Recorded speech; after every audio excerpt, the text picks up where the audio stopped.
O termo trindade nós não vamos encontrar na Bíblia. E é curioso porque nós acreditamos em um único Deus que subsiste em três pessoas. Mas do Gênesis ao Apocalipse nós não encontramos esse termo.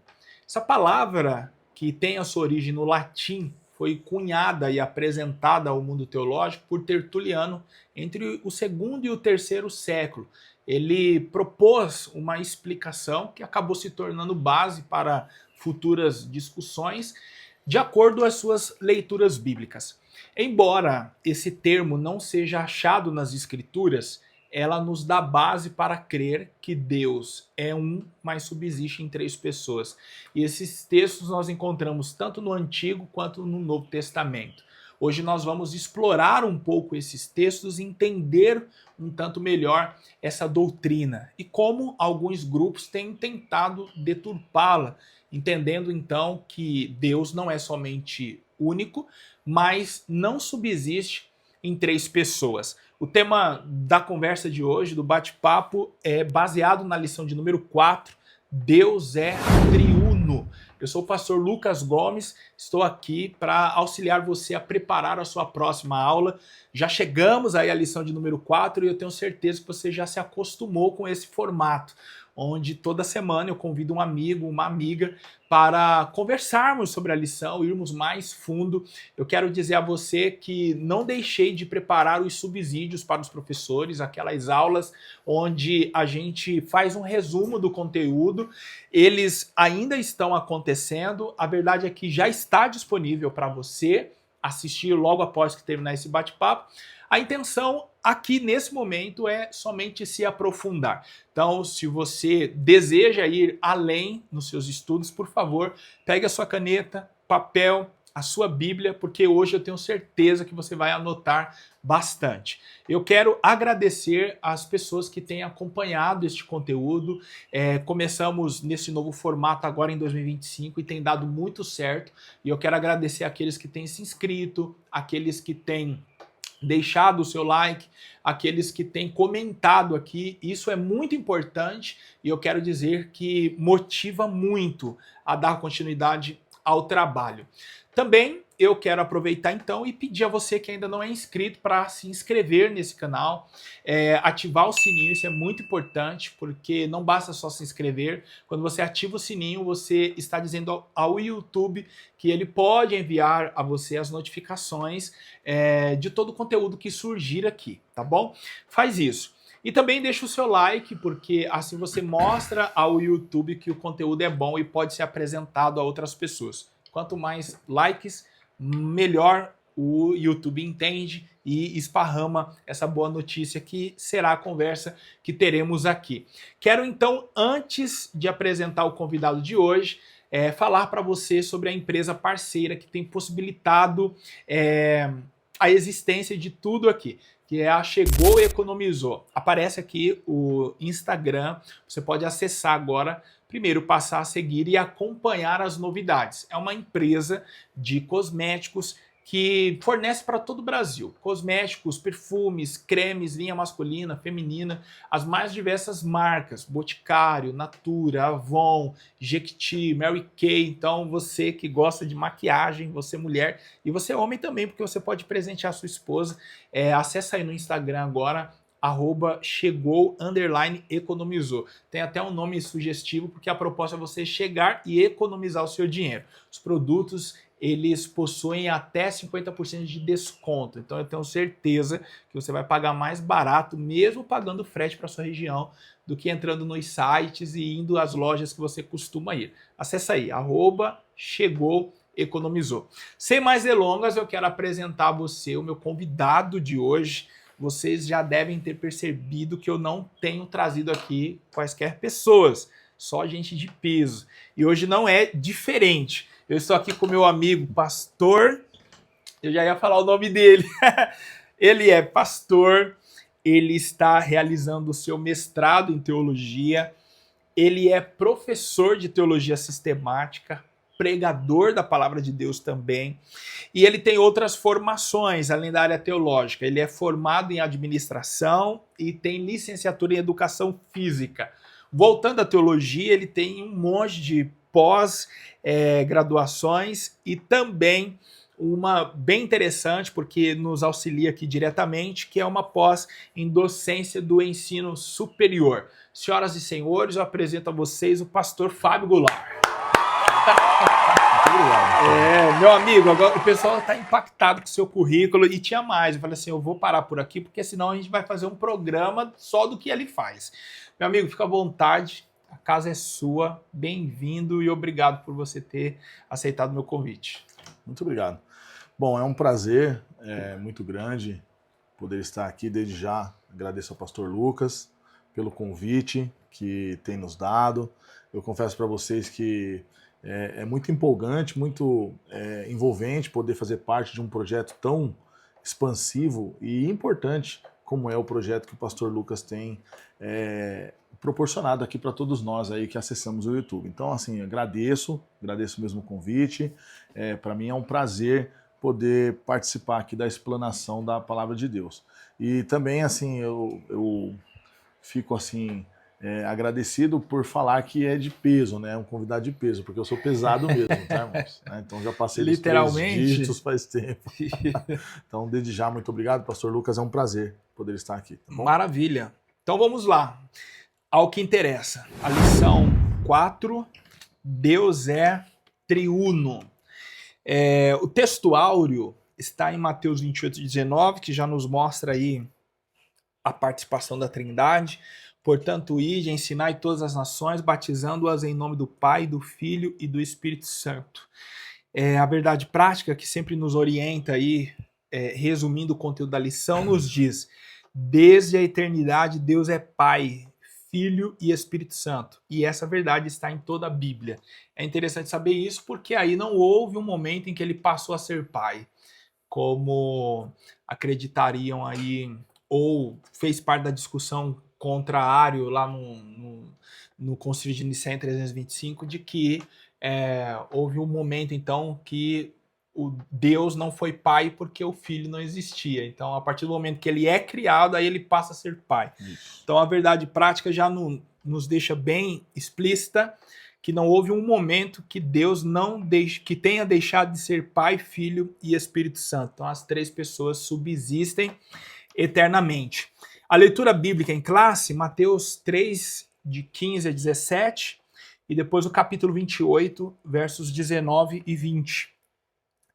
Os versos 19 e 20 nós não vamos ler porque praticamente já lemos aqui no início, no texto áureo, mas Mateus 13 e 15 nos diz: Jesus, porém, respondendo, disse-lhe: deixa por agora, porque assim nos convém cumprir toda a justiça. Então ele o permitiu. E sendo Jesus batizado, saiu logo da água, e eis que se lhe abriram os céus, e viu o Espírito de Deus descendo como pomba e vindo sobre ele. E eis que uma voz dos céus dizia: este é meu filho amado, em quem me comprazo. Então, aqui, logo na leitura bíblica em classe, nós temos um segundo texto, né? Depois deste texto do início aqui no texto áureo, que nos mostra a presença bíblica da Trindade. O Filho saindo das águas, o Espírito descendo em forma corpórea e o Pai comunicando ali todo o seu anseio pelo Filho.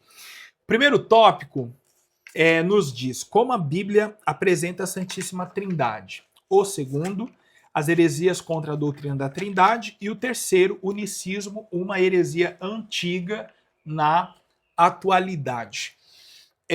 Primeiro tópico, como a Bíblia apresenta a Santíssima Trindade. Só lembrando, como eu falei no início, de repente você chegou agora, não pegou, Tertuliano cunhou esse termo, então a partir dos seus estudos, da sua leitura, ele deu um nome para aquilo que a Bíblia deixa explícito. Ele chamou de Trindade. Essa participação, essa harmonia que existe entre Pai, Filho e Espírito Santo. Um termo que não existe na Bíblia, mas como já falei, é explícito. Então nós vamos ver aqui no início a Trindade dentro do judaísmo. Se eles já tinham um entendimento sobre isso, não tinham, se estava oculto e se estava quando foi revelado, e para isso está aqui um especialista hoje que vai nos ajudar, porque para você que não sabe, teologia sistemática abrange esse assunto, sim, né? Sim. tem escolas que trabalham com a matéria Trindade mesmo, mas tem outras escolas que vai dividir, né? Uhum. Então nós temos lá a teontologia, a doutrina do Pai, Doutrina de Deus. doutrina de Deus no caso, né? A cristologia, a pneumatologia, enfim. Pastor Fábio, fica à vontade, fala pra gente aí então sobre como a Bíblia apresenta a Santíssima Trindade. Bom, muito bem. Antes disso, se você me permitir, eu confirmo aquilo que Agostinho falou. Sim. Agostinho, certa vez, ele, a respeito do assunto que está agora em prática na nossa mesa, ele falou que falar sobre a Trindade, não entender a Trindade implica em salvação, né? Então, ele falava o quê? Se você não crê na Trindade, né, então você não tem salvação. Mas também falar da Trindade é perder a cabeça. Né? E o que ele queria dizer com isso? Que esse, sem sombra de dúvidas, é o assunto mais complexo dentro da teologia. É um assunto que exige de todos nós muito cuidado e muita dedicação. Por ser complexo, ele não é um assunto que deve ser passado de forma simplista. Muito pelo contrário, ele é muito importante que nós venhamos se apropriar dele e, no caso do primeiro tópico aqui, a partir das escrituras sagradas, tá? Então, quando nós falamos aí do nosso primeiro tópico, como que a Bíblia apresenta a Santíssima Trindade, nós precisamos entender que a Bíblia, em primeiro ponto, ela é completa. Uhum. Ela é completa, principalmente nesse assunto. Porém, quando eu olho para esse assunto, eu preciso analisar contexto. E eu preciso, em primeiro lugar, antes de tudo, fazer a exegese do termo. Tá? Então, Sim. o escritor da nossa revista, né, o pastor Ezequias, ele traz aí com muita propriedade 2 pontos nas escrituras sobre como que a Bíblia apresenta. Né? Então, o primeiro ponto, e o professor se atente muito a isso, porque senão nós, como professores, não vamos atingir o objetivo. Sim. Tá? Inclusive, pastor Lucas, eu gostaria de aqui mencionar que sempre nós temos 3, né, são 3 tópicos, 3 objetivos a alcançar de acordo com a revista da CPAD. Né? O primeiro objetivo é demonstrar como a Bíblia apresenta a Trindade, que é o que nós vamos agora falar, depois indicar as principais heresias, depois explicar os perigos, né, da doutrina na atualidade a respeito do desvio teológico da Trindade. O primeiro tópico que o escritor da nossa revista traz, ele fala que cada uma das 3 pessoas é chamada a Deus. Uhum. Então nós temos, por exemplo, em Filipenses capítulo 2, versículo 11, o texto mostra Deus como Pai. Tá? Pastor Lucas, se você puder me ajudar, me auxiliar. Tá? Então nós temos lá Filipenses capítulo 2, versículo 11, o texto traz a ideia do Pai, mas o Pai é Deus. Tá? Enquanto ele procura ali, depois nós temos em Colossenses capítulo 2, versículo 9, o Filho. Né? O Filho nós sabemos que ele é Jesus. E ao contrário de algumas supostas religiões que apresentam Jesus como um homem, o texto nos confirma que ele também é Deus. Uhum. Tá? E depois nós temos o Espírito Santo, em Atos capítulo 5, versículo 3 e 4, mostrando que o Espírito Santo ele não é uma força ativa, né? Ele não é uma expressão, e sim, ele também é Deus. Então, o comentarista traz a ideia de, primeiro ponto, 3 pessoas, e não uma. 3 pessoas distintas. E as 3, nos textos, aparecem como Deus. Se o senhor puder me auxiliar. Filipenses 2:11 diz assim, ó: e toda língua confesse que Jesus Cristo é o Senhor, para a glória de Deus Pai. Para a glória de Deus Pai. Uhum. Agora, Colossenses 2:9. 2:9 diz assim: pois em Cristo habita corporalmente toda a plenitude da divindade. Cristo é o Filho, e nele habita corporalmente toda a plenitude da divindade. Da divindade. Depois Atos, capítulo Atos 5, 5, versículo 3 e e 4 diz assim: Então perguntou Pedro, Ananias, como você permitiu que Satanás enchesse o seu coração, ao ponto de você mentir ao Espírito Santo e guardar para si uma parte do dinheiro que recebeu pela propriedade? Ela não lhe pertencia e depois de vendida, o dinheiro não estava em seu poder? O que levou a pensar em fazer tal coisa? Você não mentiu aos homens, mas sim a Deus.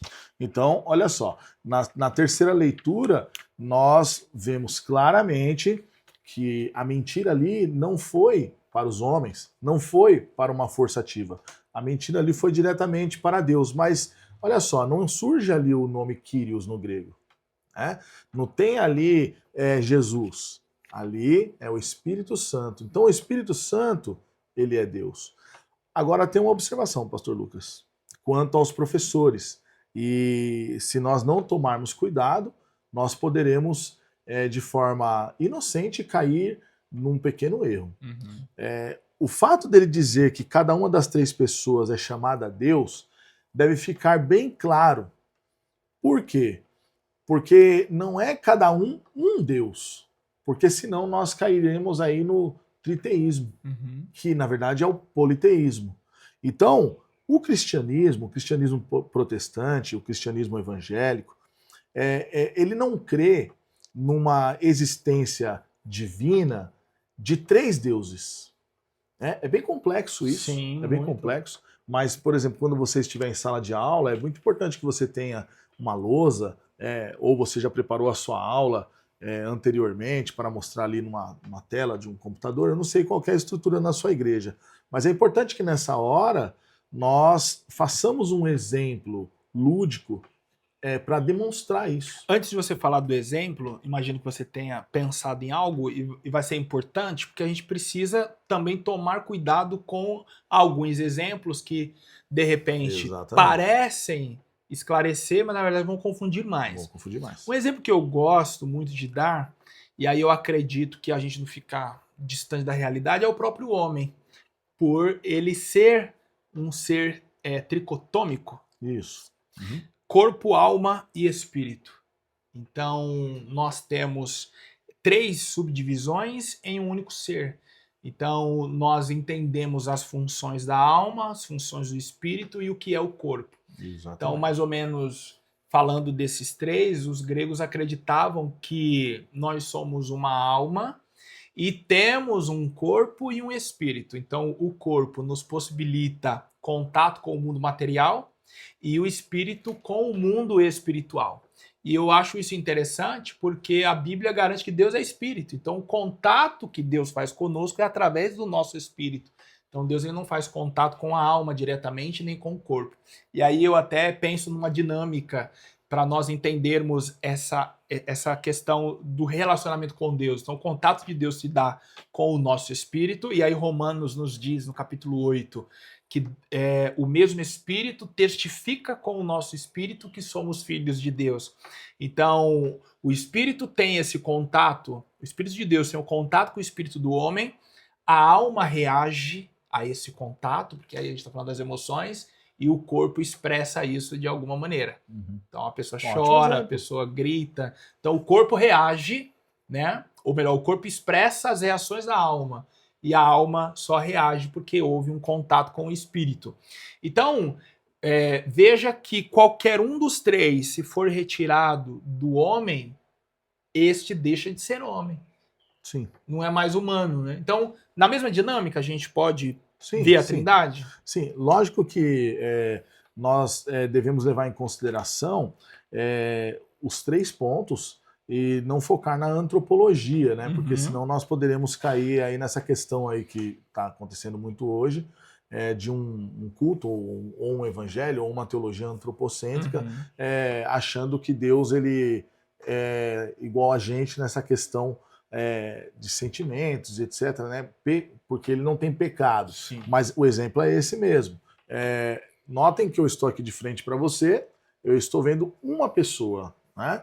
Mas essa pessoa tem corpo, alma e espírito. Segundo vários textos bíblicos, por exemplo, 1 Tessalonicenses 5:23. Então, nós não estamos aqui defendendo a ideia da teologia tricotômica. Nós estamos mostrando que o homem, ele é tripartido, tricotômico, muito embora a alma e o espírito são indivisíveis, ele não se separa, né? O corpo, momentaneamente agora, ele se separa do homem no momento da morte, tá? Mas depois ele vai se juntar de novo no momento da transformação. É isso mesmo. Existem vários exemplos, como nós estávamos falando. Eu costumo, assim, quando estou com a lousa, eu costumo fazer aquele triângulo, né, e colocar em cada ponta, e é importante que sejam lados iguais, tá? E colocar em cada ponta Deus, né, Pai, Filho, e identificar, né, Deus não é o Pai, Deus não é o Filho, Filho não é o Espírito, e assim por diante. É um ótimo exemplo também. Mas nós poderíamos, pastor Lucas, citar qual exemplo que não é bom, Sim. né? Que não é bom utilizar para explicar a doutrina da Trindade, tá? Explicar o fato de que são três pessoas distintas, mas um Deus, que é o fato do ovo, né? Existe um livro muito famoso que vendeu muito, né? Best-seller, que Bom Dia Espírito Santo. Eu pensei nele, só que Você eu ia até comentar, mas eu pensei, não tem nada a ver com isso. Porque eu não li, né? Mas eu li. Pelo caminho que você estava levando, pareceu ser. É isso aí. Infelizmente, a gente não sabe se por inocência, o que foi. E desde já nós estamos falando contra a pessoa, né? Nós estamos falando contra a ideia. Ele utiliza do ovo para poder falar da Trindade, né? Então ele fala da casca, né, o ovo cozido, né? A casca, a gema, a casca, a clara e a gema, né? Tá vendo? São três, mas é o ovo, né? E isso, na verdade, ele contribui para o unicismo. Ele contribui para o unicismo, porque, na verdade, a Trindade ela não é assim. Porque senão nós vamos cair no aspecto de que cada pessoa é a mesma pessoa com manifestações diferentes. Sim. Tá? Então, não é esse o ponto. No caso, uma pessoa só com três manifestações diferentes. Exatamente. Que daqui a pouco nós vamos até mencionar sobre isso. Mas o ovo não é um bom exemplo, e também partindo do ponto que nós estamos falando de Deus. Não é interessante que nós levemos Deus a um nível assim, dessa forma, né? Um ovo. Tá? Então, assim, temos que tomar um pouco de cuidado. Eu acho que o professor, ele precisa, no caso nosso, que é a lição de adultos, né? Nós não vamos... O adulto, ele aprende ouvindo, né, e fazendo, tá? Então, ele é diferente da criança. Então, aí nós temos aí mais a andragogia. Então, é importante que tenha algo visual, mas que também você trabalhe em exemplos para eles fazerem, tá? E nada melhor do que o exemplo bíblico, tá? Como nós lemos agora. Então, por exemplo, falando do Espírito Santo, nós temos um episódio em que a pessoa distinta ali é o Espírito. Se fosse uma única só pessoa, Deus teria saído do céu, né? Jesus estaria ali junto, né? Então, você vê que é o Espírito Santo, é uma pessoa distinta, mas o Espírito Santo, ele é Deus. Uma coisa que é muito importante, pastor Lucas, o Espírito Santo não é um Deus. O Espírito Santo é Deus, porque a divindade é única e é singular. Agora, as pessoas é plural. E não são plurais. As pessoas é plural. Foge até um pouco da questão da língua portuguesa, mas é para questão de raciocínio. Tá ok? Muito bem, perfeito. Então, também no primeiro tópico, nós temos alguns outros textos. Você trabalhou aqueles que mostram que cada uma das pessoas são chamadas de Deus. E aí nós também temos os textos que nos mostram que cada uma das pessoas são chamadas de Senhor. Então a grande proposta aqui do Ezequias no primeiro tópico é nos mostrar que não existe um tratamento diferente para as pessoas da Trindade. É percebido que cada uma delas recebem a mesma atenção. Então o Pai é Deus, o Filho é Deus, o Espírito é Deus. Exatamente. No entanto, enquanto pessoas, elas possuem também funções distintas, né? Então, o Filho, ele tem o seu papel fundamental no plano de redenção, porque é ele quem conecta a humanidade com Deus, né? Ou reconecta a humanidade com Deus através do seu sacrifício. o pai tem a sua função na criação e também na escolha do homem, né, determinando seus propósitos, e o Espírito Santo ele tem essa função de não só convencer o homem do pecado, mas trabalhar nele o sentimento de reconhecer o sacrifício da cruz e glorificar a Cristo.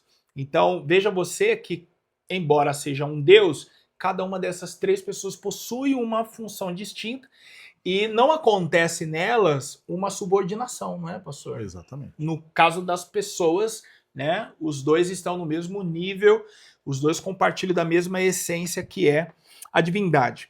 E aí no terceiro ponto... Me permita, pastor? Sim, sim. Me permita? Pode surgir uma pergunta em sala de aula sobre a questão da subordinação, que você falou com muita propriedade, que é a questão do filho.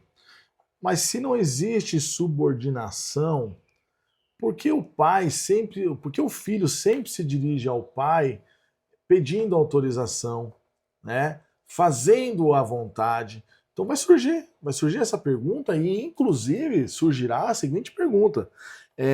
Se Jesus é Deus, por que ele é filho? Uhum. E a gente precisa compreender isso daí. Sim. Né? Se ele é filho, então ele teve um começo que foi justamente o problema diário e outros. Então, se ele é filho, ele tem um começo, ele dependeu de Deus para passar a existir. Há algumas seitas nos dias de hoje que até trabalham porque essa questão, humanamente falando, da relação entre pai e filha, que um existiu antes do outro. Exatamente. Sim. E aí acaba, né, aquela questão de estatura. Uhum. O pai, se ele vem primeiro, é maior, porque o pai é maior que o filho. Então isso, no começo, foi tratado, né? Foi a preocupação do pessoal daquele tempo.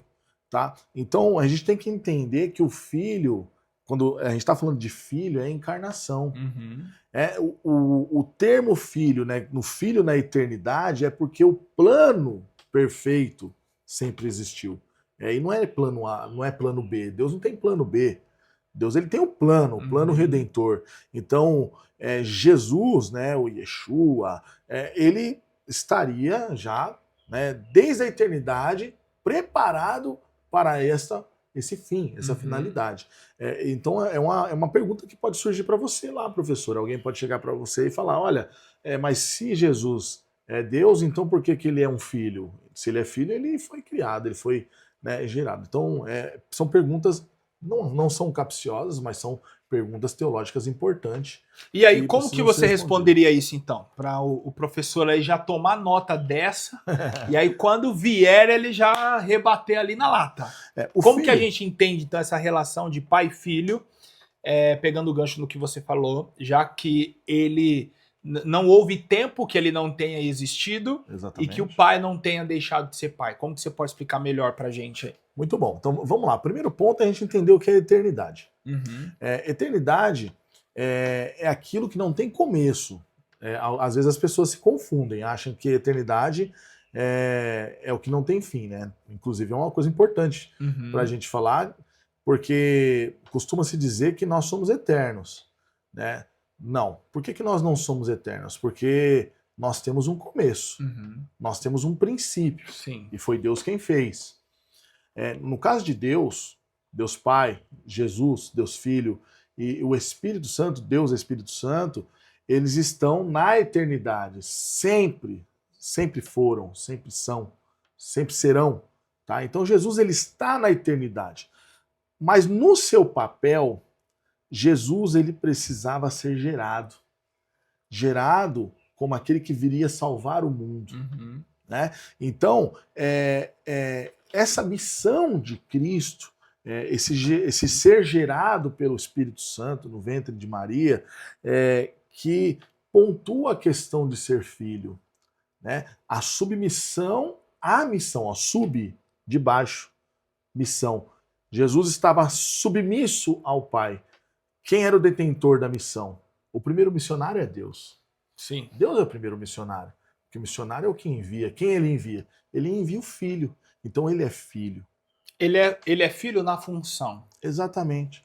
mas não na criação, porque na Uhum. eternidade ele está presente. E aí, como você bem falou sobre essa questão do plano ser perfeito e sempre ter existido, pelo fato desse plano não ter passado a existir em determinado momento, mas ele sempre ter existido, logo ele é filho eternamente. Eternamente, exatamente. E há algo muito interessante em tudo isso, né? Por exemplo, biblicamente falando, nós temos lá Provérbios, o capítulo da sabedoria. Acho que é Provérbios 18, Capítulo né? 8. 8, isso, capítulo 8.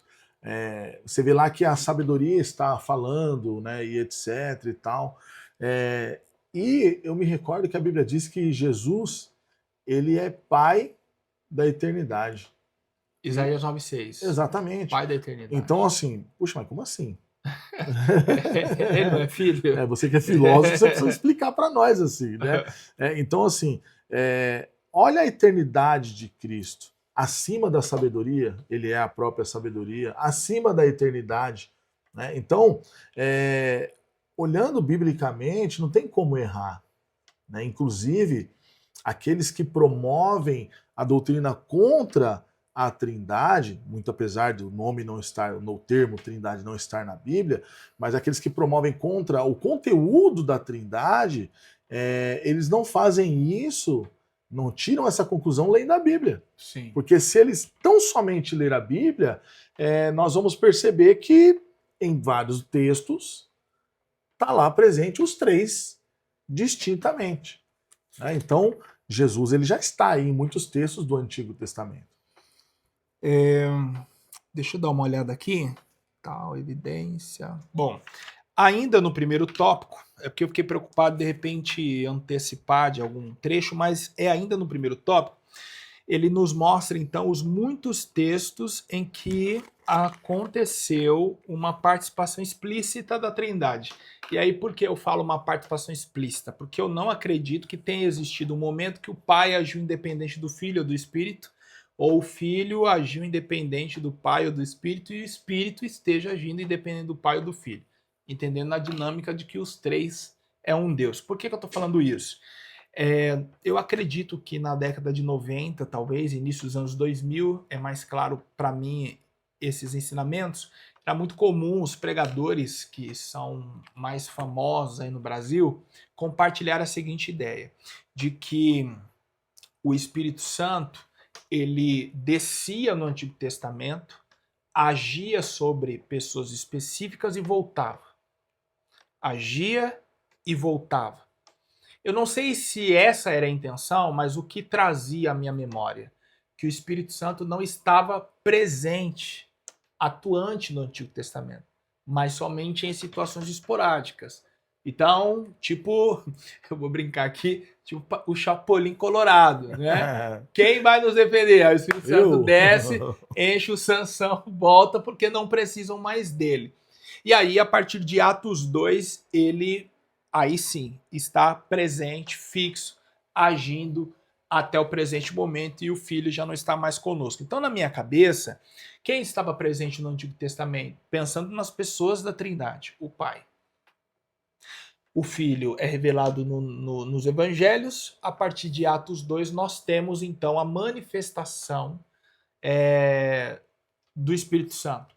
Mas, mesmo sabendo que cada um dos três possuem atividades distintas, eu não consigo ver um momento na história que um estivesse atuando sozinho. Entende?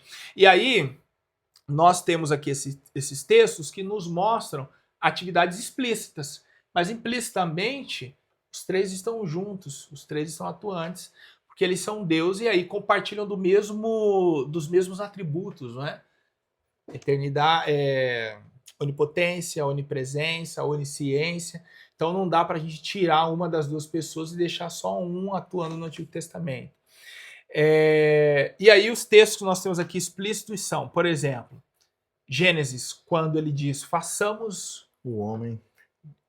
Eu ouvi uma vez de um pastor dizendo que um pregador foi na igreja dele e falou assim que, de acordo com a Cabala, aí quando ele falou a fonte, eu até me arrepiei, falei, olha a fonte. Mas não do foi pregador. No espírito, né? Ele disse que o pregador falou assim que, de acordo com a Cabala, quando Deus disse façamos, ele estava conversando com a terra. Nossa. Então o homem é o que a terra é.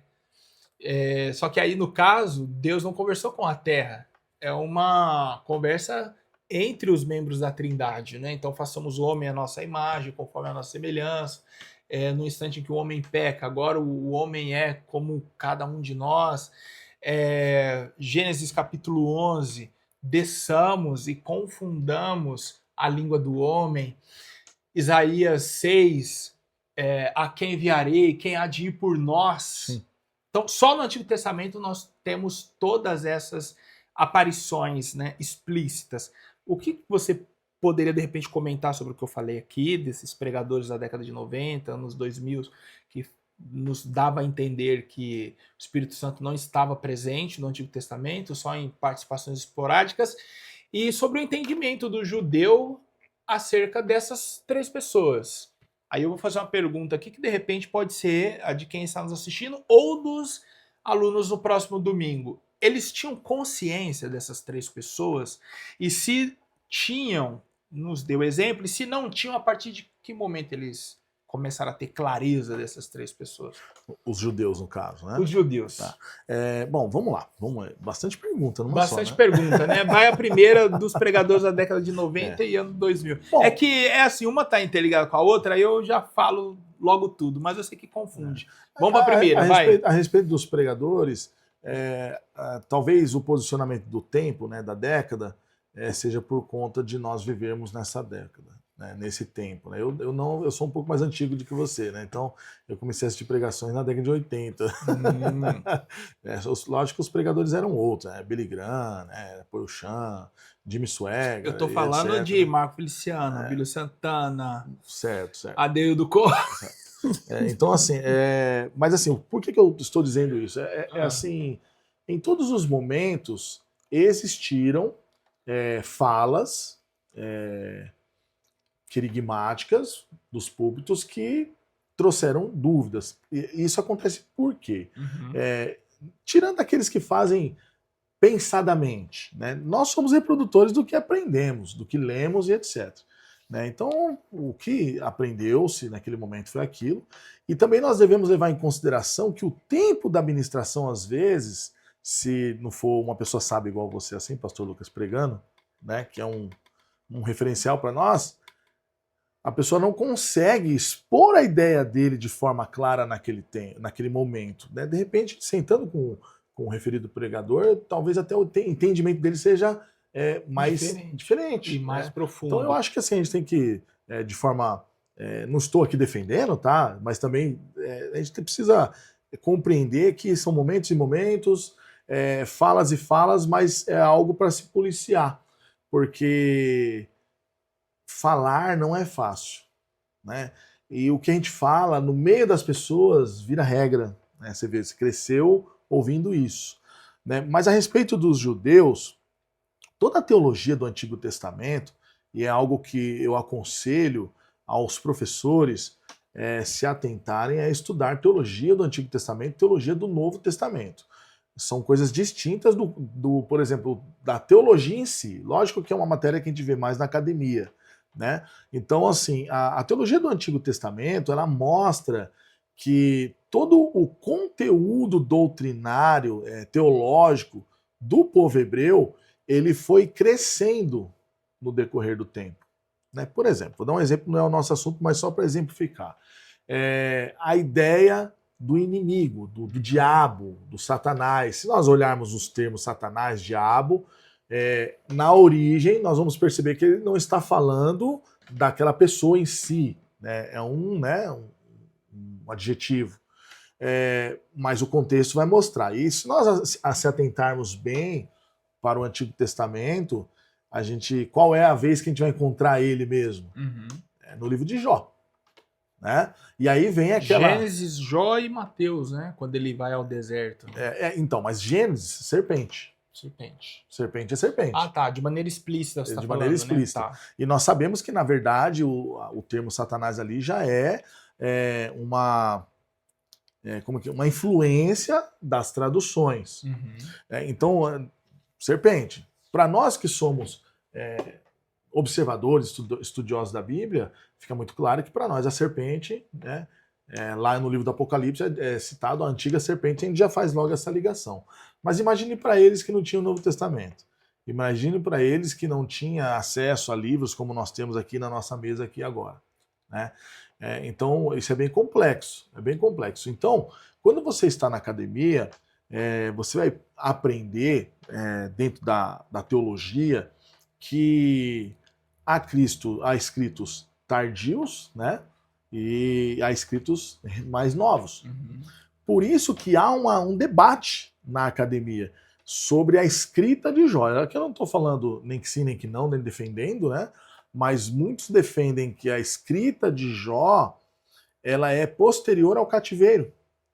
Por quê? Porque o termo Satanás voltado para o inimigo de nossas almas, ele passa a ser, segundo a arqueologia, segundo escritos seculares, após ou no período do cativeiro, que eles começam a ter aquela ideia de que existe o inimigo de nossas almas. Porque se você for olhar atentamente no Antigo Testamento, ele não aparece tão explicitamente, né? Então um filisteu pode ser um diabolos, tá entendendo? Entendi. E a questão da trindade, ela é complexa, ela é muito complexa. Então, por exemplo, nós temos no Antigo Testamento o tetagrama, por exemplo, sempre apontando para o Senhor soberano, né? O Yahvé. O Yahvé. Para quem não sabe o que é o tetagrama. Exatamente. O tetagrama, os judeus, eles não citam, né, não escrevem o nome de Deus igual nós citamos tão facilmente. A gente, ai meu Deus, eles não fazem assim dessa forma, eles têm um certo temor, né, e para identificar o nome de Deus, eles usam apenas, eles não usam vogais, eles usam apenas consoantes. Y, né? Y, H, W, H. Tá? Então, o YHWH se refere a Deus, mas não a um Deus qualquer, né? Ao Deus soberano, o único Deus. Tá?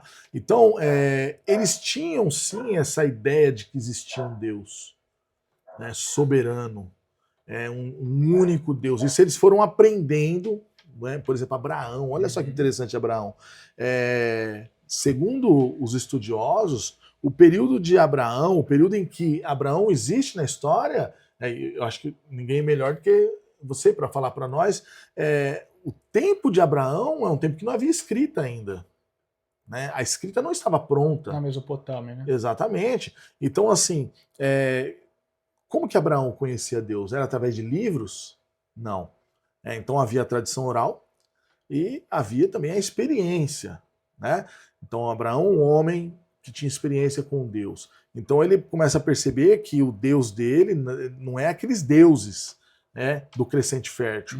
Tá? Então, mas mesmo assim, você pode ver que não há uma menção clara sobre Jesus. Por exemplo, se você for perguntar para um judeu mesmo, que não crê no Novo Testamento, se você for perguntar para ele, falar assim, mostrar para ele, abre aí a Bíblia no capítulo tal que eu vou te mostrar Jesus. Lá não está escrito Jesus. Ele não vai crer. Ele vai falar, não, isso aqui está se referindo à própria pessoa de Deus, é Deus. Né? Nós que temos o Novo Testamento, e o Novo Testamento ele é uma bênção. Eu até um desabafo, eu acho que as pessoas precisam pregar mais o Novo Testamento. Precisa. Infelizmente, 10 pregações, 11 é no Antigo. Agora, por que isso? Não perde o raciocínio. Eu vou compartilhar minhas dores e certamente as dores das pessoas que estão nos assistindo. O Antigo Testamento, eu acho ele mais prático para pregar. Em qual sentido? Não que ele seja de fácil interpretação. Mas ele é mais prático porque ele possui muitas histórias. Sim. Então, o pregador, o pastor, ele lê essa história, ele decora a história, ele vai pregar e narrar essa história e fazer a aplicação em momentos pontuais da história. Pronto, a mensagem está ali. Tá pronto.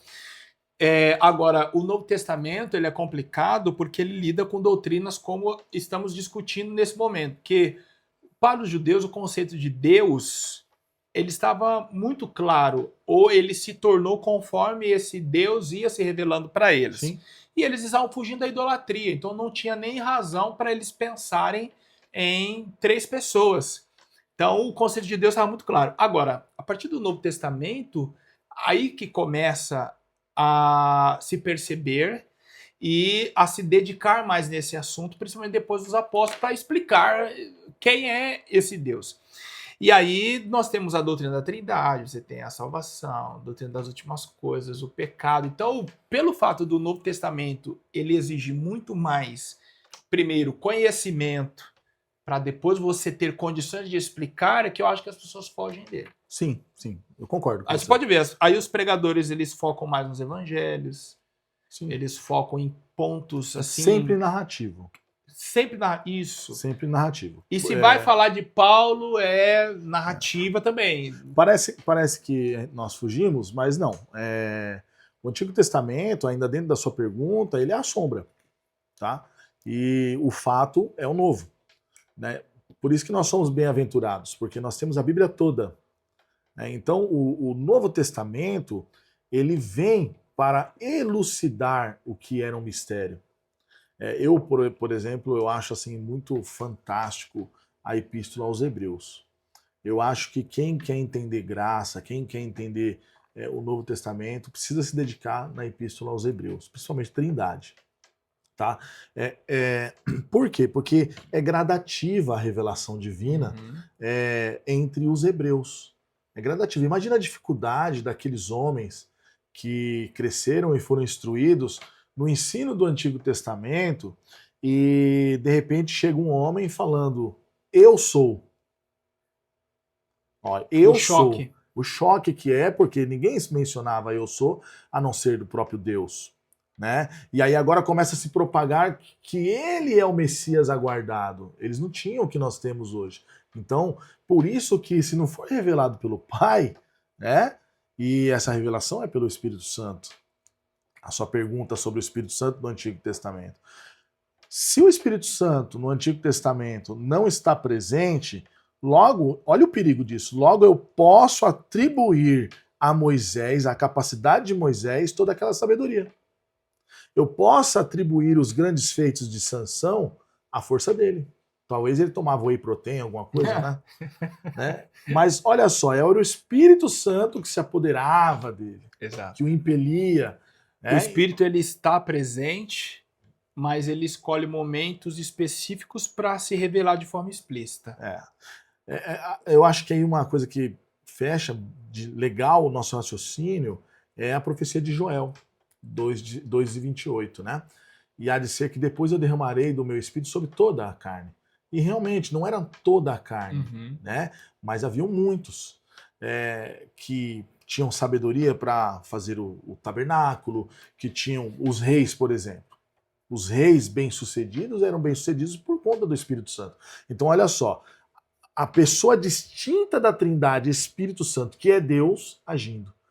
Lógico, não era o momento, né, da sua revelação, muito boa a palavra, mas sim o Yahvé, né, Deus. Por exemplo, você estava falando da questão deles sempre juntos. O Antigo Testamento ele tem disso, mas o professor ele precisa... eu não sou especialista em grego e hebraico, gosto, estudo um pouco, mas pelo menos tem um dicionário, alguma coisa que você possa, por exemplo, já desde do primeiro versículo que você citou, Gênesis capítulo 1, lá no hebraico, Deus ali não é Deus comum, é Elohim, né? Não está lá. É plural, Yahvé, né? Então a palavra Elohim é uma palavra que destaca um ser composto. Olha só. Então tá lá, Bereshit bara Elohim. Elohim, Deus composto, que é o que o senhor falou aqui. Pai, Filho e o Espírito Santo. No versículo 2, e o Espírito de Deus pairava. O Espírito de Deus é Deus. Né? E depois houve luz. Lógico que a questão aí do haja luz, houve luz, ele é mais complexo, mas João vai explicar isso no evangelho dele. João vai trazer esse ensinamento, né? Olha, no princípio era o verbo, no princípio ele era a palavra. Tá? Então, a trindade para o judeu, ela é crescente, e aí eu penso comigo, defendo a ideia de que as pessoas não tinham noção, né, da trindade no Antigo Testamento, mas isso vai sendo progressivo, vai crescendo, vai, né, se aprimorando e fecha-se ali no livro do Apocalipse com a revelação completa.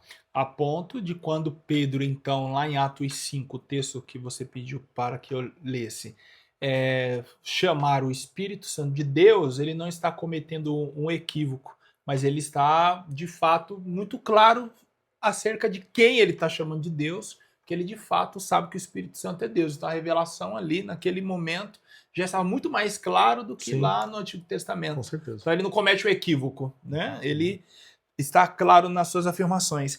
E aí, para a gente fechar esse primeiro tópico, nós temos aqui no ponto C resgatando o que você falou sobre a unidade composta, um exemplo de Gênesis 2:24 sobre o casamento. Então, existe ali a afirmação, né, de que ambos, né, marido e mulher, seriam uma só carne. Isso. Então, nós estamos falando de duas pessoas que no casamento se tornam uma. Então, nós temos uma unidade composta. Nós podemos ver unidade composta em várias outras coisas. Vou dar um exemplo aqui, a família. Então, nós temos na igreja uma família. Mas quantos membros existem dentro daquela família? Então, é uma unidade composta. É o que muitos textos, que inclusive são citados ainda aqui no primeiro tópico, que aparece Senhor, Senhor, Senhor, talvez o professor não entenda muito isso, seriam os textos de Deuteronômio 6:4, 2 Reis 19:15, Neemias 9:6, Salmos 83, verso 18, Isso. Salmos 86, verso 10, todos eles aparecem a palavra Senhor. Aí, de repente, o professor vai ficar assim, poxa vida, mas que redundância é esse? Não, porque no hebraico todos esses textos estão sugerindo uma unidade composta ali. A intenção do Ezequias não ficou tão clara nesse primeiro momento, né? Ele explica isso a posteriori, mas no primeiro momento a intenção era mostrar que todos esses textos, no seu original, mostram uma unidade composta, uma tentativa de comprovar a trindade no Antigo Testamento. Você quer falar alguma coisa? Não, assim, só para contribuir, quando você fala da questão de ser único, né, de ser um, temos vários textos. Eu gosto sempre de citar o Deuteronômio capítulo 6, né, o Shema. Versículo 4 diz assim: escute, Israel, o Senhor nosso Deus é o único Senhor. Né, o comentarista ele mostra o termo único no hebraico, e eu achei que ele foi muito feliz nesse contexto. Eu aconselho que o professor, não para mostrar conhecimento, mas as nossas palavras no português, elas são limitadas. Assim, elas são genéricas, vamos assim dizer. Por exemplo, a palavra amor, você fala eu amo macarrão, a mesma palavra você fala eu amo Deus. O termo bíblico é diferente. Né? Aqui no caso de único, não é tão somente igual ao nosso termo. O termo hebraico aí é echad. E echad está falando de composto, de uma união composta. Né? E por isso que você usa, por exemplo, casamento. Ambos uma só carne. Olha que interessante. Os três são três, mas são um. Então, a Bíblia responde a Bíblia. A Bíblia tem a resposta. É que às vezes, em nosso idioma e na nossa pressa em ler sem estudar, a gente passa sem perceber a riqueza. Mas a Bíblia não deixa dúvida. Então, por isso que o unicista, se ele ler o texto, né, lá nos seus originais, ele já vai conseguir ter aí uma grande amplitude aí do termo. Mas eu também concordo com você que ficou raso, né? Ficou raso, e coisas rasas, simplistas, podem levar a pensamentos dúbios. Segundo tópico, as heresias contra a doutrina da Trindade. E aí nós temos somente o unicismo. Explica pra gente aí, então, o que é o unicismo. Depois nós temos aí ele na atualidade, mas o que seria o unicismo dentro desse entendimento da Trindade? Sim, vamos lá. Resgatando aí a primeira aula, agora é o momento que você precisa resgatar as primeiras aulas. Né? Então o professor ele deve ficar atento. Né? Se você é aquele professor que só vai no dia que você vai dar aula, tá enrolado, né? Você está enrolado agora. É verdade, nesse ponto. porque, Fábio, eu vou repetir. Eu acho que eu não falei isso aqui ainda, não me lembro, mas eu que já estudei toda a lição e, enfim, tá toda rabiscada aqui, eu percebi que os assuntos. Esse trimestre ele tá meio como você se alimentar de um peixe, sabe? Cheio de espinhas. Porque o assunto é complexo, Sim. ele é profundo. Então, um professor que nunca estudou a Trindade, um professor que nunca estudou a história da igreja, não conhece Ário, não sabe o que foi Nicéia, ele está um pouco perdido, né? Então, por isso que é importante esse trabalho aqui, porque a gente está ajudando bastante gente. E aí você comentou sobre o professor, o que está estudando a lição só no dia da aula dele está enrolado, porque ele corre o risco de deixar a aula redundante. Sim, e falar bobagem. Porque tem muita coisa se repetindo. Talvez a ideia do Ezequias seja, tipo assim, quando ele repete, ó, é aquilo lá que eu falei, e lembra, estamos retomando um ponto. Não fica claro isso, eu que estou tentando ajudar aqui a redundância que está acontecendo nesse trimestre. Mas está perigoso pro cara que vai estudar só no dia que ele vai dar aula, né? Eu, particularmente, né, eu falo isso com toda a humildade do meu coração, quem sou eu, tá? Para querer ditar regras. E cada um, quando vai fazer, ele vai ter a liberdade de construir um conteúdo e também, só que ele também tem que entender que ele vai receber críticas, né? Exato. Eu começaria o assunto pela explicação do que é a heresia, o aireses, né? E depois já entrava nessa lição. Essa daqui deveria vir em primeiro ou segundo. Por quê? Porque a doutrina da Trindade puxa todas as outras. Por isso que é teologia sistemática, porque ela é sistema. E um sistema não funciona sozinho. Você vê que na nossa fala, a gente falou de pneumatologia bastante. Então, cristologia. Então, não tem como fugir, porque não tem como desmembrar isso. Sim. Né? Então, assim, você se atente, tá? Vá em todas as aulas e seja aluno também.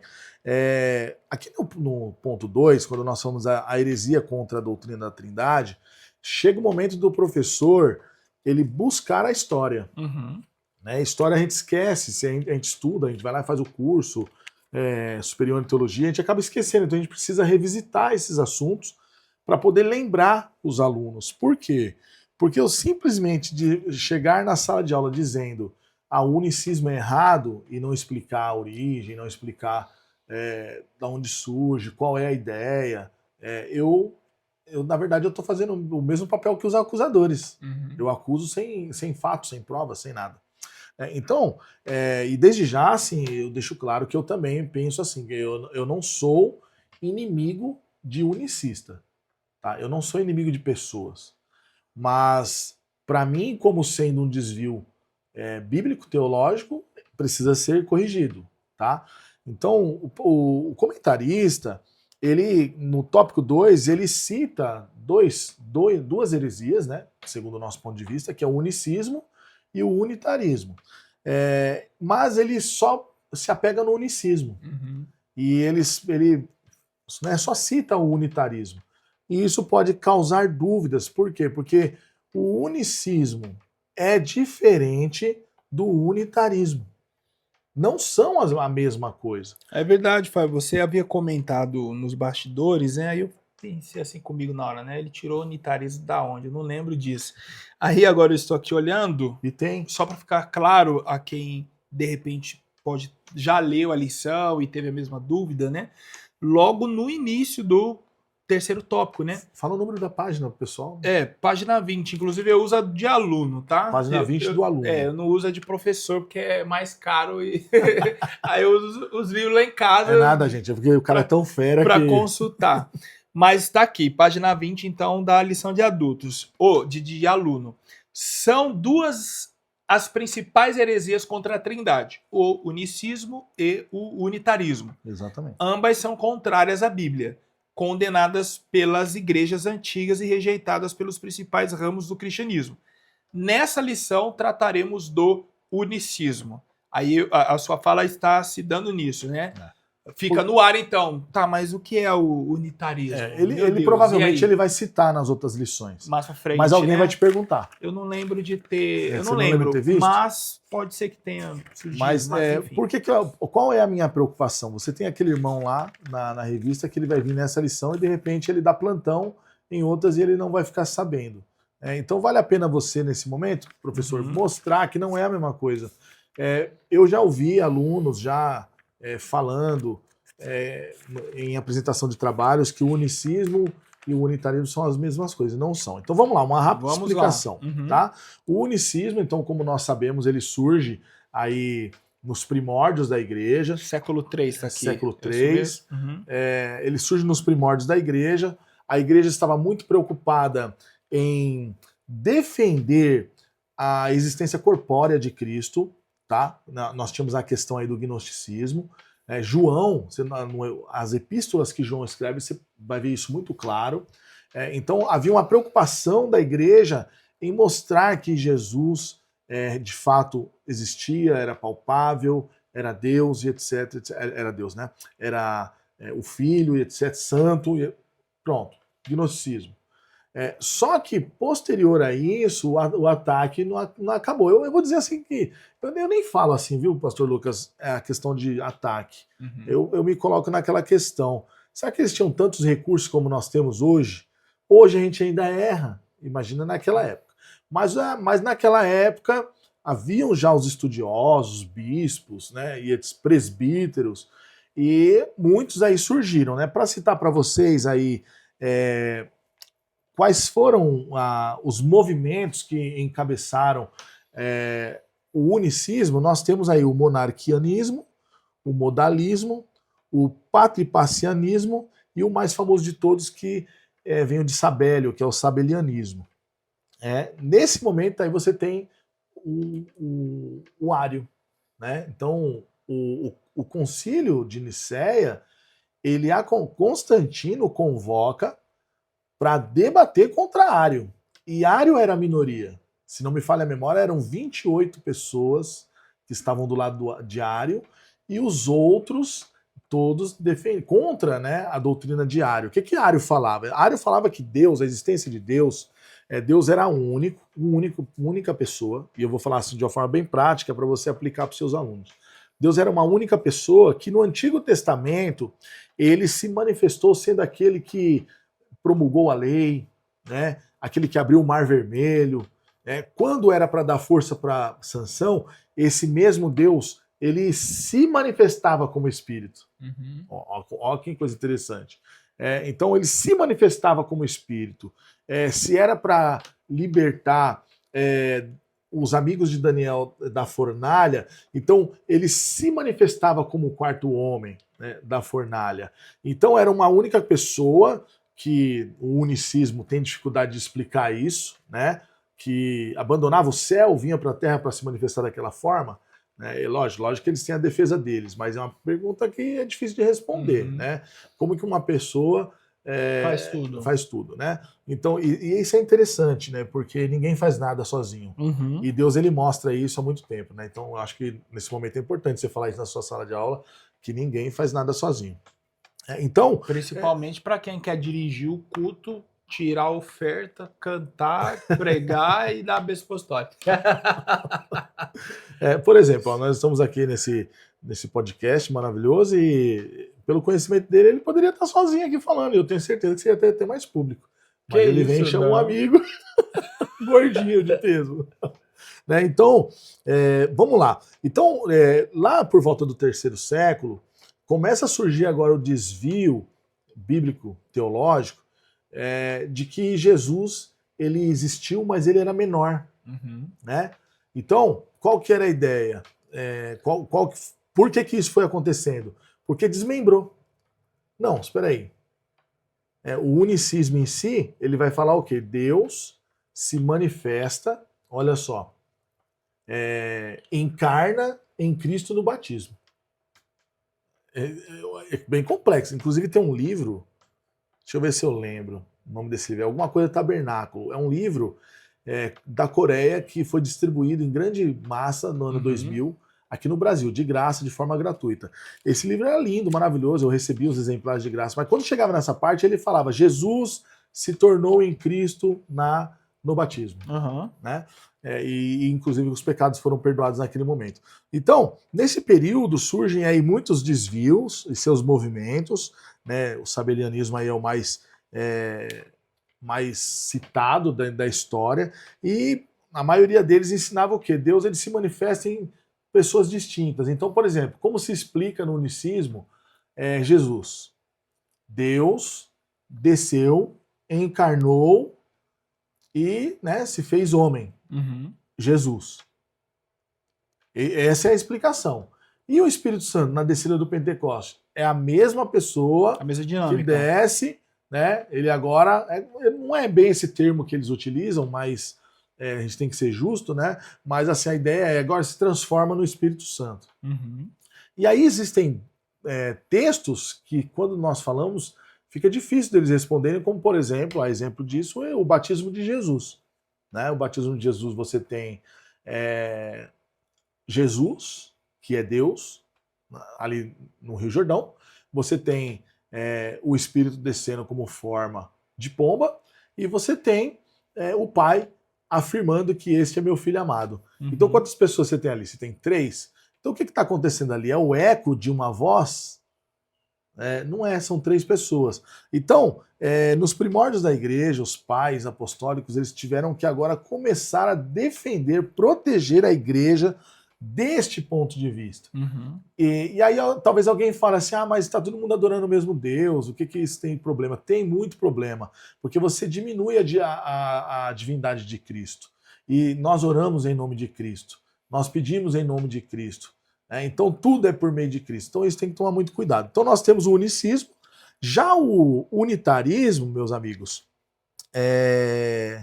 ele já não fala a mesma coisa. O unitarismo ele diz que só existe o Pai. Só existe o Pai. O Pai de quem? O Pai de Jesus.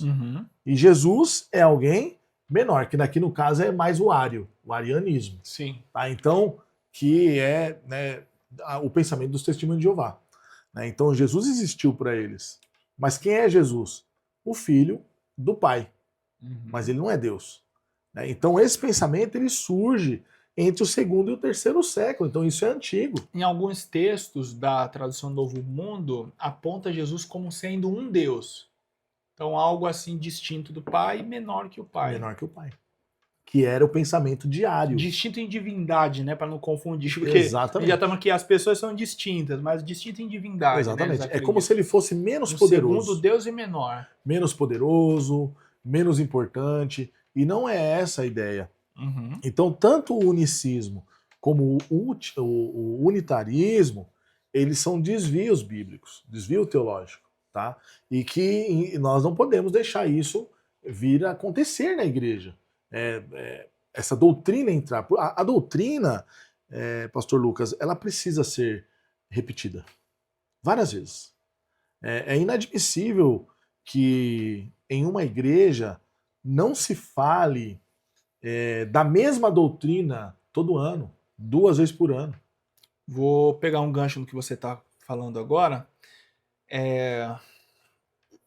Os famosos cultos de doutrina, você é filho de pastor, então você tem uma experiência muito maior do que a minha, né? Que quando eu comecei a entender o evangelho, muitos anos já tinham se passado desde a minha conversão, né? Então eu fui para a igreja criança, mas até entender o que era evangelho, entender o que era teologia, quebrar todo o misticismo de que a teologia esfria, eu já estava na casa dos meus 20 anos.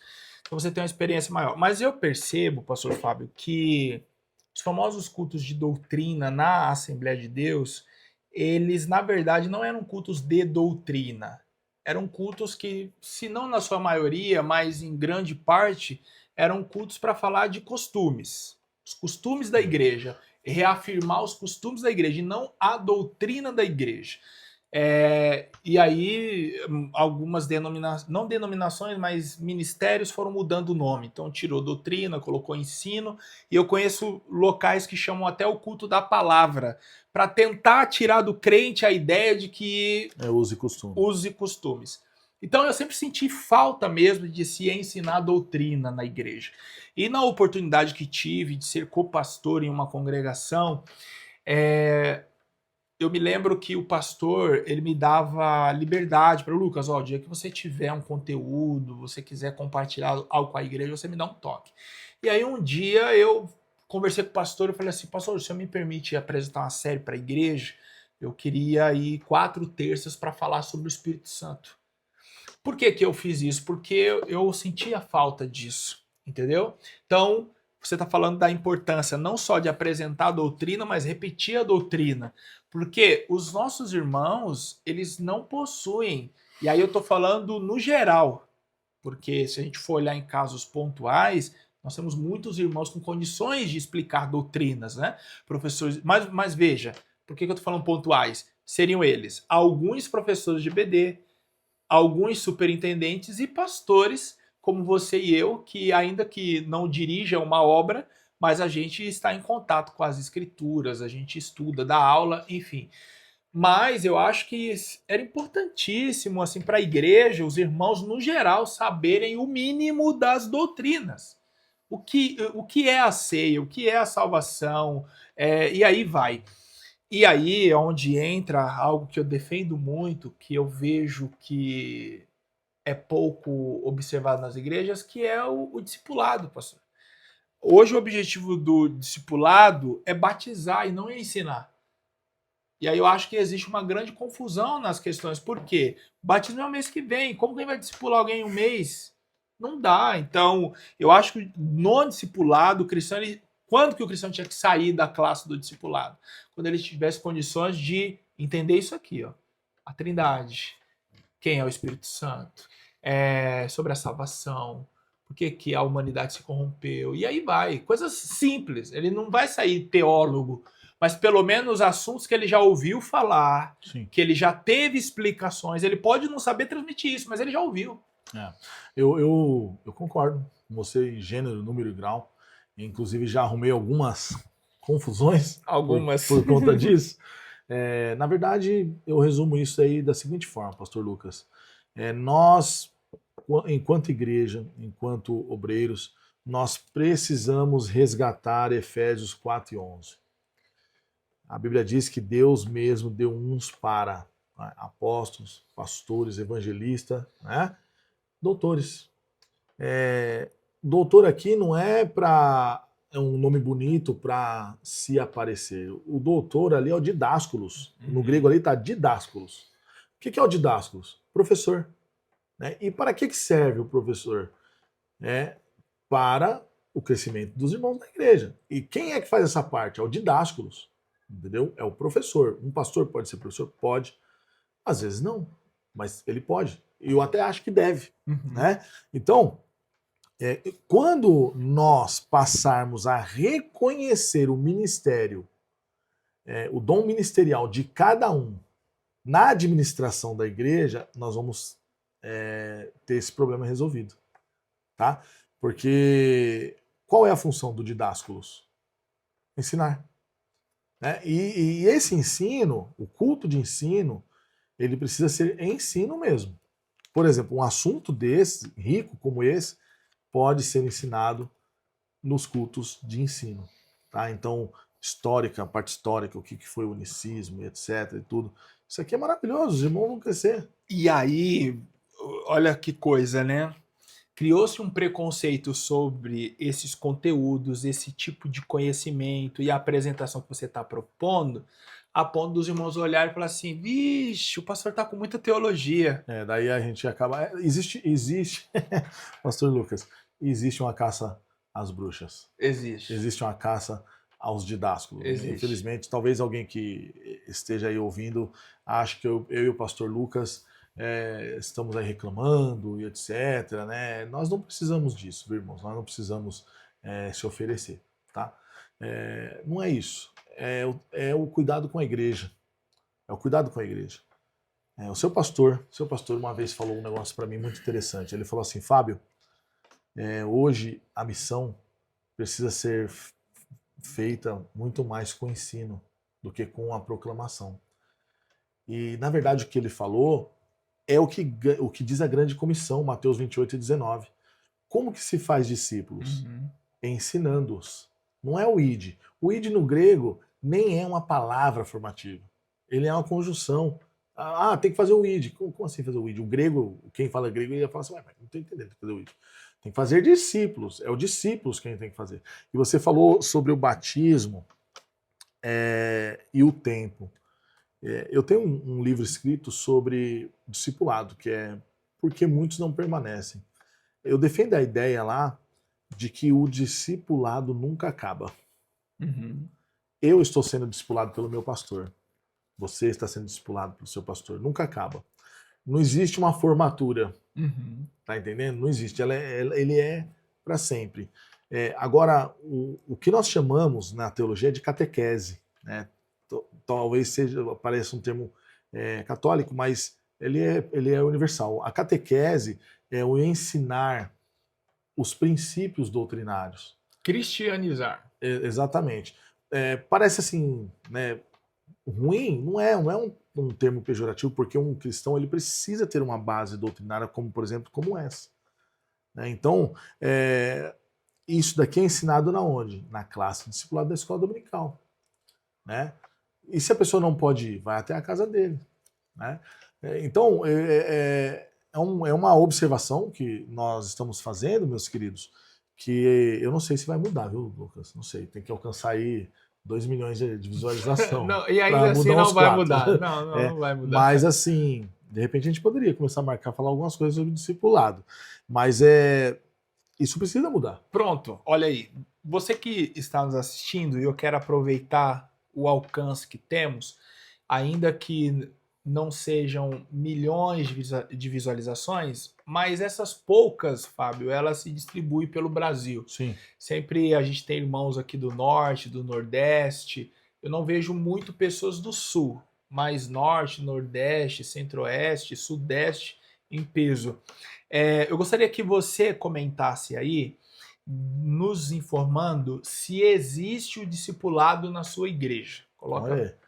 Coloca pra gente aí se existe discipulado e se você gostaria de ver uma série aqui, um bate-papo sobre questões que deveriam ir para o discipulado. A gente fazer um discipulado, fazer um bate-papo aqui, um período sobre matérias do discipulado, a importância, como entender algumas coisas no início da fé. Coloca aí. Primeiro, se tem na sua igreja. E segundo, se você gostaria de ver aqui uma série sobre o discipulado. Vamos sim.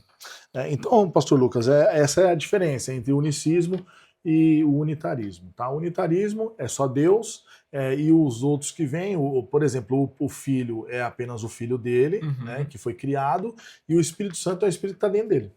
Né? Já no unicismo, existem as manifestações das 3 pessoas, mas é uma só que se transforma em 3. Esse é unicismo, um Deus. Um Deus que se manifesta de 3 formas de diferentes. 3 maneiras diferentes. Unitarismo, um Deus, no entanto... Que os outros membros, né, no caso o filho, é criado, né, então ele é um Deus menor, e o Espírito é o Espírito de Deus, é o Espírito do próprio Deus. Né? Então, ou seja, só existe o Deus Pai. Tá? E a gente está falando, né, e qual é o nosso pensamento? Né? O que nós defendemos? Nós defendemos a triunidade. Triunidade, o que é? 3 pessoas distintas em um só Deus. Isso é o que nós defendemos. Tá? Não é uma pessoa que se transforma na outra, mas são 3 pessoas, cada um com a sua função. Muito bem, perfeito. Terceiro tópico, acho que a gente já pode saltar. Sim. Unicismo, uma heresia antiga na atualidade. Sim. Eu confesso que no momento em que fiz a leitura e já de início entendi que falaria sobre os unicistas, eu sinceramente preciso compartilhar isso. Não me veio outra coisa em mente senão o grupo Voz da Verdade. Certo. É sabido de todos nós que é um grupo que possui uma participação aí, eu diria que até didática na formação do cristão, porque a música também acaba, mesmo que ela não tenha isso como intenção, mas ela acaba ensinando e orientando isso em todos os contextos, né? E até muito mais. Não é só a música cristã, Sim. todas as músicas. Ela não tem como finalidade ensinar, mas ela acaba fazendo isso. Quem nunca acreditou que a Bíblia diz que não cai uma folha da árvore se Deus não deixar, mas na verdade é uma música. Tá escrito no Alcorão, na verdade. Na sexta surata. Você comentou comigo isso uma vez, a sexta né? surata que tá escrito. Está no Alcorão, na verdade. Dá até medo então cantar o hino, mas a gente entende Eu tenho Alcorão, a viu? questão da licença poética e o que a pessoa quis dizer, né? Nada foge do controle de Deus, ok. Então me veio à mente o grupo Voz da Verdade, e eles têm músicas maravilhosas que nós cantamos, eu falo que sinto Deus e tal. E aí, no terceiro tópico, o comentarista ele não aponta o grupo Voz da Verdade, mas por que eu estou falando Voz da Verdade? Porque muito pouco eu me lembro de uma discussão de que, e aí você vai falar melhor pra gente, mas de que um tempo atrás houve uma certa discussão de que não se deveria na Assembleia de Deus cantar músicas desse grupo porque eles eram unicistas. E aí o comentarista ele não fala quem canta, ele não cita uma música, ele diz que existem grupos e músicas de grupos unicistas que podem até, aí ele diz assim, ó, segundo ponto, o que dizer de pessoas convertidas por meio do ministério dessas músicas unicistas? O poder é da palavra e não do tal movimento. A palavra de Deus é a semente, mesmo sendo semeada por mãos enfermas e infeccionadas, a semente vai germinar. Eu não sei, ficou algo para mim meio contraditório, porque se nós estamos falando de uma heresia, então essa semente ela não é boa, não é? Então como daí eu posso tirar coisas boas? Eu não sei. Você então que conhece melhor essa discussão e está aqui como especialista para nos falar do unicismo, explique melhor esse tópico 3 aí para que os professores trilhem por caminhos claros no próximo domingo.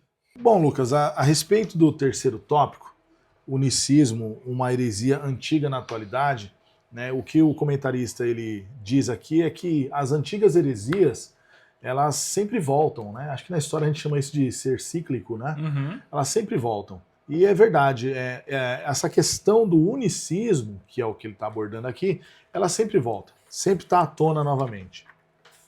E ele traz aqui uma abordagem em 3 pontos. Primeiro ele coloca qual é o problema sobre essa heresia na atualidade, a reflexão sobre o tal assunto e qual é a posição da igreja, né, sobre este assunto.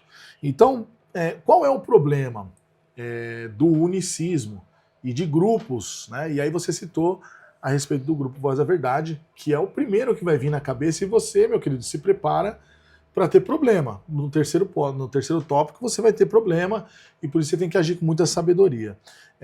Nós temos 2 problemas, porque a letra deles ou de outros que trazem um desvio teológico vai trazer um discipulado errado, vai trazer um discipulado falho, né? Então você vai ter uma heresia no meio da igreja. Tá? Então isso deve ser evitado, deve ser combatido. Então, do meu ponto de vista, se a música, se o hino, né, que está sendo entoado tem um problema, tenha pelo menos uma dúvida, já não deve ser cantado. Teve dúvida, não deve ser cantado. Teve uma neutralidade, como por exemplo, tem hinos que falam de Deus, mas não fala qual Deus que é. Deve ser evitado. Tá? Então, no caso deles, existem sim letras com problemas seríssimos. Tá? Só que em outro ponto a gente tem um outro problema. E aqueles irmãos que se converteram, né, tiveram experiências também, etc., ouvindo a música deles. Então, qual o conselho que eu dou? A respeito disso, você deve entender que a experiência não é maior que a palavra. Mas se a experiência não feriu a palavra, respeite a experiência. Experiência é experiência. E também não torne ela uma doutrina. E né? não torne ela uma doutrina. Não é porque aconteceu com A, vai acontecer com B. Sim. Tem que ser assim. Tá? Aquilo é algo pessoal. Então, eu estava um dia ouvindo aquele hino antigo lá, além do Rio Azul, e aconteceu isso. Tudo bem. Né? Então, glória a Deus por isso, e deixa o irmão lá. Agora, eu entendo também o lado do pastor, do comentarista. Ele quer evitar com que haja, porque nós somos assim, a gente ouve e gosta de um hino, a gente já começa a seguir aquela pessoa, aquele conjunto, Sim, etc. sim. E isso pode trazer influência, tá? Influência. Eu sou do seguinte ponto de vista: se a letra não tem problema, não tem erro, e ela glorifica a Deus, amém. Porque quem está cantando sou eu, é você. Tá? Entendi. Se ela tem, né, deve-se evitar. A respeito do grupo, sim, eles realmente têm uma posição diferente da nossa. Tá? Mas eu não entendo que tem que ter uma caça às bruxas em cima disso. Tá? E respeito quem canta e tudo, nem é muito meu gosto, tá? Muito embora fez parte, né, quando a gente não conhecia da teologia, fez parte da nossa vida, mas também não vejo dessa forma, porque senão nós vamos ter que tirar outras músicas que são entoadas dentro da igreja, que, por exemplo, não foram escritas, compostas por cristãos. Né, nós temos aí um compositor brasileiro que fez uma música que se canta muito no circo de oração, ele não é crente. Nem crente ele não é, mas ele fez, mas o povo canta, porque ela é neutra. Tá? Então a gente também tem que parar com essa. Né? E outras que trazem, essas que trazem desvios bíblicos, teológicos nítidos, elas devem ser evitadas. Combatidas. Combatidas. Então não é combater a pessoa. Sim. Né? Não, essa música não entra aqui. Tá? Então, qual a reflexão sobre tudo isso? A reflexão que eu trago. Né? O louvor, ele é pedagógico. E pelo fato de uma pregação, a pessoa ouve uma vez só. Só se for o pastor Lucas, a pessoa vai ouvir mais vezes. É isso. Mas o louvor a pessoa ouve várias vezes, no carro, dirigindo, tomando banho, etc. e tudo. Então isso vai ficando impregnado na cabeça da pessoa. Suponhamos que lá tem algo que fale, diminui Deus, diminui Jesus. Então esse é um problema, essa é a reflexão. Só que Deus ele fala através da arte também. Deus ele fala através de compositores. Então analise a letra, analise se está de acordo com as escrituras. Porque eu acho um problema muito sério se eu for analisar a pessoa, logo a gente vai ter que ouvir poucas coisas na igreja. Porque todo mundo é falho. Exatamente. Agora, lógico, no caso de alguém que professa, né, uma doutrina diferente da nossa, deveria ser evitado. Mas, né, como tem pastores aí que cantam, eu também não vejo problema nenhum e eu até já senti a presença de Deus. Porque a presença de Deus não está condicionada ao grupo, tá? E sim ao próprio Deus e ao culto individual. E é uma experiência. Né? E é uma experiência. Né? Se nós formos falar de experiência aqui, talvez até os irmãos, né, nem vão convidar a gente mais. Meu Deus. E o terceiro ponto que ele traz é a posição da igreja. Então, quando o comentarista fala da posição da igreja, ele está falando da posição da igreja dele, né, da nossa, tá? Porque a revista CPAD é a posição da igreja Assembleia de Deus. Qual é a posição da nossa igreja? Que nós não somos unicistas. Então isso está lá na declaração de fé. Você, professor, quando a lição, a matéria propõe a declaração de fé, dê aula com a declaração de fé. É legal, é muito bom. Tá? Então a nossa igreja não é unicista e ela não é eclética de aceitar qualquer coisa, tá? Ou misturar, vamos assim dizendo. Mas na prática não é isso que tem acontecido. Exatamente. Na prática está se acertando muitas coisas, não estou falando contra ao conteúdo doutrinário está pré-estabelecido, mas sim o que se faz nas margens, né? Onde de repente não tem alguém tão instruído ou alguém que não está vendo. Tá? Então, na prática, não é muito bem qual é a posição da igreja, mas a Igreja Assembleia de Deus, ela crê na Trindade, ela defende a Trindade. Então é incoerente cantar algo que fere a Trindade. Não estou falando de um hino que não fere. Né? Poderíamos aí analisar letras e letras e letras. Né? Muitas têm problema, mas tem muita letra deles que não tem problema também. Então, é o meu ponto de vista. Eu sei que eu não estou trazendo a solução, mas eu acho que deve respeitar a experiência da pessoa. E eu acho também que a gente precisa analisar o que estamos ouvindo no louvor, na pregação e etc. E analisar tudo muito bem com um bereano. Tá? Então, esse é o meu ponto de vista. Esse tópico vai te trazer muita confusão. Eu até dou um conselho para os professores e eu encerro minha fala aqui. Não comece a lição pelo fim. Se você começar a lição, porque esse tópico, ele tem a tendência de quando você começar a aula, se forem alunos que leram a revista, eles vão começar por aqui. Eles vão te fazer pergunta por aqui. Que é a parte mais polêmica. Que é a parte mais polêmica. Daí acabou a aula. Que música é o Nicis? Que grupo é esse? Que grupo é esse? E quem conhecer a história já vai em cima. Então eu te aconselho que explique quais são os 3 objetivos da lição. Eu particularmente... nisso, né? Focar nisso. Eu não fujo do debate, né, mas também não vou deixar a aula virar um coliseu, né? Então a tendência é essa. Mas haja com sabedoria, explique o porquê que ele está falando isso. Isso é sempre importante. Ele está falando assim, assim, assim. Exato. Vão perguntar para você, mas qual é o certo? Aí você fala, né? O desvio na igreja não deve ser aceito mesmo, independente de qual grupo for, tá? Independente se for um irmão da sua igreja que canta, que compôs. Se tá errado, tá errado. Agora, não quer dizer que aquele irmão teve a intenção de errar. Ou ele não pode ser meu irmão, ou ele não pode se sentar comigo, né? Vamos assim dizer. Tá? Então, esse é o meu ponto de vista. Tome cuidado com o tópico 3, mas fale. Muito bem. É a espinha de peixe. Fale por toda a sua vida. Próxima aula, Jesus é Deus. E teremos mais um bate-papo edificante. Eu quero, antes de tudo, pedir que você deixe o seu like, se inscreva, ative o sininho e deixe os seus comentários aqui. E seria legal até as pessoas voltarem, mesmo já tendo assistido, lecionado no próximo domingo, elas voltarem, quem sabe no domingo mesmo, na segunda, nessa aula aqui, e colocar no comentário como foi a experiência ao chegar no 3º tópico. Seria legal aí a gente ter um feedback, um retorno por parte dos irmãos. Pastor Fábio, faça suas considerações finais e eu já adianto que, de verdade, é um prazer. Obrigado por você ter disponibilizado o seu tempo e vindo aqui compartilhar conosco do seu conhecimento. Bom, o prazer foi todo meu, foi uma honra poder estar aqui com o pastor Lucas. Desde já agradeço ele e toda a família. Quero mandar aqui um abraço para minha família, meus irmãos, todos que estão lá em minha casa, minha família. Quero agradecer ao meu pastor Hermes Barreto.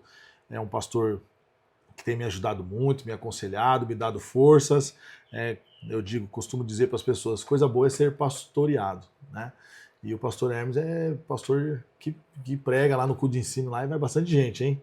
Então, que Deus abençoe a todos. Deus abençoe a nossa igreja em Pará de Taipas, a igreja que eu amo muito e uma igreja que é apaixonada por escola dominical. Fica aqui minha gratidão a todos vocês e ao senhor também, pastor Lucas. Amém. Obrigado. Irmãos, antes de qualquer coisa, eu preciso que você adicione aí no seu Instagram a @chegoueconomizou, empresa parceira, que tem trabalhado ao nosso lado e temos aqui tido o prazer de anunciar. Então, se você compra perfume, creme, maquiagem, isso aí é coisa de crente, né? Que crente gosta de se vestir bem.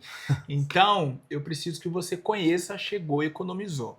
Ela distribui produtos para todo o Brasil com até 50% de desconto em relação aos preços que você tem aí na sua cidade e também em sites.